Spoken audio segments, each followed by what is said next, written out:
অসাধারণ এই শিল্প জগতে সকলকে স্বাগতম জানাচ্ছি। আজকের এই শিল্পে দুর্দান্ত একটি মহিমা রয়েছে। ২২ মার্চ পানি দিবস উপলক্ষে একটি দুর্দান্ত পিউরিফিকেশন প্রস্তুত করা হয়েছে। এখানে সাধারণত উপরের অংশে আমি একটি সুন্দর সমুদ্র সৈকত দেখানোর চেষ্টা করছি। সেই সাথে সমুদ্রের দুই পাশের অংশে দুইটি পাহাড় অবতীর্ণ করা হয়েছে। সামনের অংশে একটি বাঁধ তৈরি করা হয়েছে। বাঁধের মাধ্যমে প্রয়োজন মতো পানি আমরা ব্যবহারের যোগ্য করে তুলতে পারি।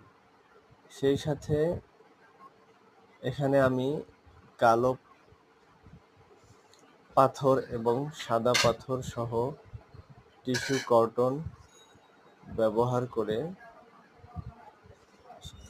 সেই সাথে বালু দিয়েছি পরিমাণ মতো। বালু দেওয়ার পরে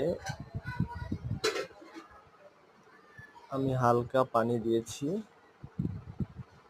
এখানে এই যে সামনের অংশে আমরা পানি ঢালবো। পানি ঢালার পরে নিচের দিকে পানিগুলো গড়িয়ে পড়বে এবং ফিল্টার হবে।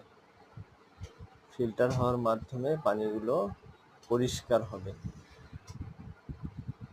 সর্বোপরি আমরা পানি অপচয় রোধ করব, এটি হলো সর্বপ্রথম কথা। দ্বিতীয়ত হচ্ছে যে পরিষ্কার পরিচ্ছন্ন পানি খাওয়ার উপযোগী করে তুলব। সেই সাথে পানি অপচয় করা সর্বদাই অসাধারণ এই পাহাড় সহ সুন্দর এই, যদিও আমরা জানি সারা বিশ্ব ৩ ভাগ পানি এবং ১ ভাগ স্থল। এই স্থলে সাধারণত সারা বিশ্ববাসী বসবাস করে।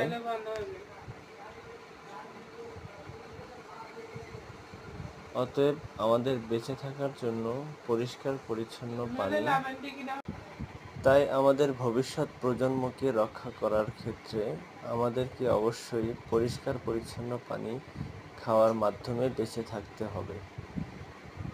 পানির অপর নাম জীবন, এটি সত্য।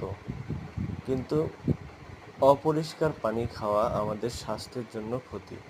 সুস্থতার অনন্য অংশ হিসেবে পরিষ্কার পরিচ্ছন্ন পানি খাবো।